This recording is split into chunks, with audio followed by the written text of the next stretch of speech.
What makes it hard is your lack of belief that it can happen for you. The fact of it is, though, it's very doable. See, but you got to change, though. If you keep doing what you've been doing, you're going to keep getting what you've been getting. So if you're at a place in your life and you ain't happy with it, you have to change some things. But you have to make a conscientious decision that you're going to change. And it's not dependent on anybody else. It don't matter what your mama think. It don't matter what your coworkers think. It don't matter what your siblings think. It don't matter what your children think. It don't matter. Perspective drives performance every day of the week. How we view what we do will always affect and impact how we do what we do. How we do anything is how we do everything, right? Yes, but for most of us, we change our dedication, our commitment, how we show up, our sacrifice, depending upon situation, circumstance, external factor, and sometimes people. But if you want to be the best, you watch the best. You look at the best. You know, you watch them and you have their lifestyle.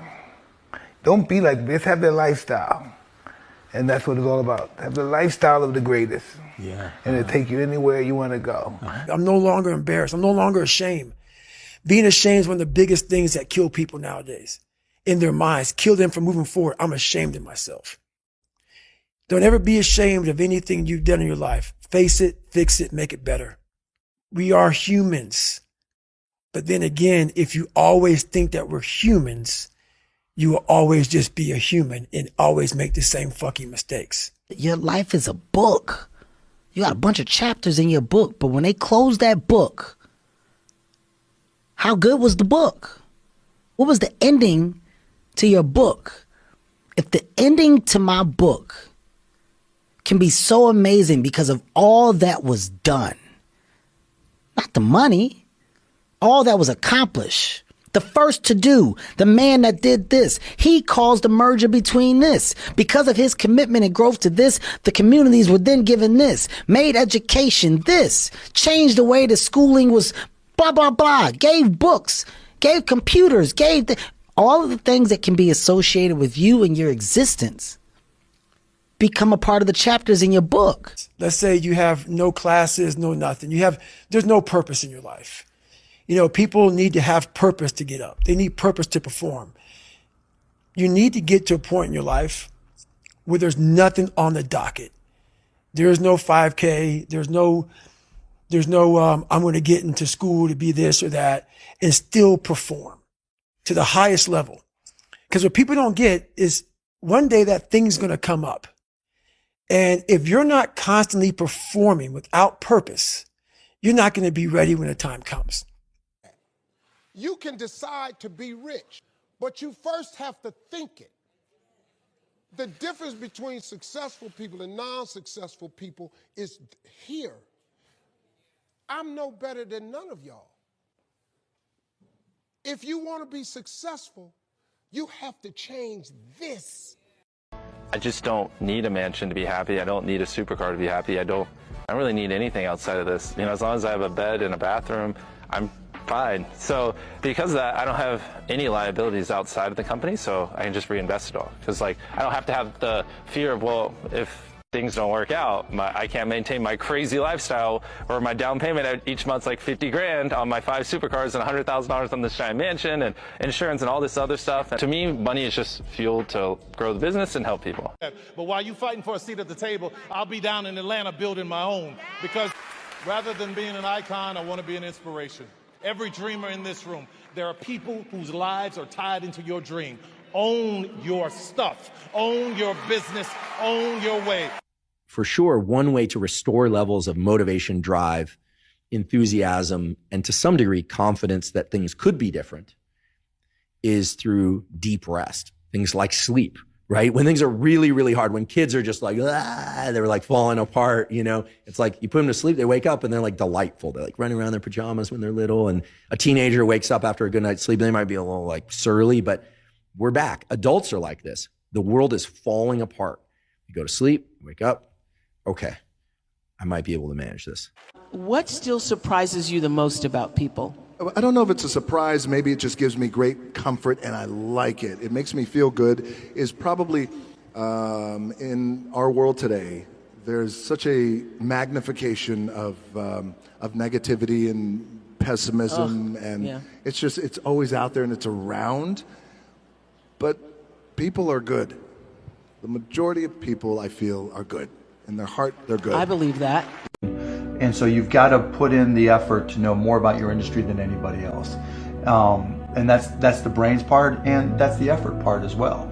Because look, if you're competing with me, you better know what you're doing, otherwise I'm gonna kick your ass, you know, and you're not gonna outwork me. And so, you know, the combination is usually what kills businesses early on more than anything. And so every aspect of my life has been built to be impenetrable. And so it's like, I don't want to just be in shape. I want to be so jacked that no one says that I am not in shape. I don't want my wife to be just a girl. I want her to be incredibly hot, incredibly cool, and fucking good at business and making money, right? I can't just make money or have a living or just be in the top 1%. Like, I want so much money. And the real reason is because I just want everyone to leave me alone and not hurt me, right? And so the new games that I'm trying to play are to die the person who gave the most. And so those are the things that feel aligned with my values, not the values that I was trying to prove to other people. Like, if you can do something for 12 months, you can not need for financial goodness pretty much for the rest of your life. I'm not saying you're going to be hella rich, but you're not going to need for anything if you can wait 12 months. If you can wait a decade, you're going to be above the 1%. If you can wait 10 years for an outcome, be able to do the doing without seeing the result for 10 years, you will be able to be above most achievement of most people. And if you can wait a lifetime and you don't even need to see the result of your doing this, even while you are alive, but know that it may get done after you pass, then I believe that you can change the world. I think leaders get in trouble when they quit caring for their people.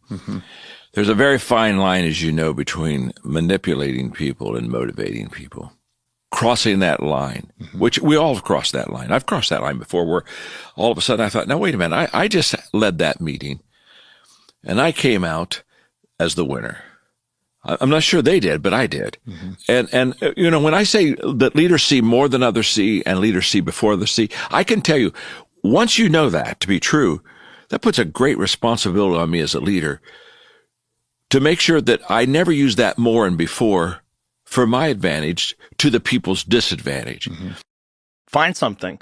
Find a thing that you genuinely enjoy, because getting good at things you genuinely enjoy is extremely beneficial, because it lets you know everybody thinks they're a loser. Every young person thinks they're a loser, at least a young person in the situation I was at. Like, I didn't know I wasn't a loser until I started winning. You know, the easiest way to sneak up on your enemies is to make them think that they already won. Sneak attack. I get it. Gotta be one move ahead.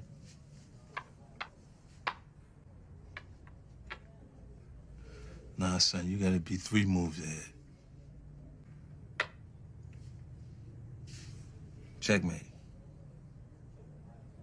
What started happening is, as you get bigger, as you get more successful, you open the door for people to critique every fucking thing you do. And most of the people who are critiquing you usually aren't where you are. And all their critiquing comes from people who are really at a low level of life, which is sad. But what we do, people who are on the upper level, hearing the haters at the lower level, like I said, you'll never meet a hater doing better than you. So, you know, I'm struggling. There's a lot of 24-year-olds who've watched the entire season of Crown. And I'm just like, yo, if you're going to be a billionaire, like, that's a bad idea. Like, you know, and like, totally. And they're dominant at Candy Crush, and they're real Call of Duty gangsters. And like, they've listened to like every new album the second it comes out. Like, they're just spending a lot of time. And listen, you should have leisure. You should have escapism. You do you. Everybody's got different DNA. My big thing is like, people complain and people talk shit. Yeah. And if you do either one of those two, I need to see you working. Yeah. You just got to get to a point where you just go, all right, like, let me say fuck all my dumbass excuses. Fuck all the bullshit that I'm like creating in my mind, and reasons why like I can't do this, or why it's going to be hard, or why I'm not ready, or why I need more time. I just fucking jump in and do it. It's not just like a business thing. I mean, this is just in life, in relationships and friendships. Like, you might have things that have fucked you up in life that hold you back to this point. You might have things that, you know, you've gotten hurt, so you're afraid to come back in and touch the fire again in all aspects. Friendships, like I said, relationships, business shit. But at some point, if you don't do it, you're not going to get where you want to be. Oh, I'm afraid of trying. I'm afraid of trying again and again. One thing I said about the gym was, it was always a constant. You know what I'm saying? Like a 45-pound bar weighs 45 pounds, whether you have a shitty day or a great day, or life is throwing you curveballs or throwing you obstacles or whatever. Like, it wasn't all freaking, you know, sunshine and roses all the time. Like, there were days, man, where life didn't make sense and things weren't going right and nothing was clicking and that type of thing. But I remember I could go into the gym and lift some weights, and those weights didn't care if I had a good day or bad day, and they weren't judging me for, you know, I mean, they were just there to be lifted. You know what I'm saying? And it made sense to me, and it made, like, that was always my constant. It was always like, I could hit a dead end or hit a roadblock or whatever in life, but as long as I kept training, something made sense. Like, one thing made sense.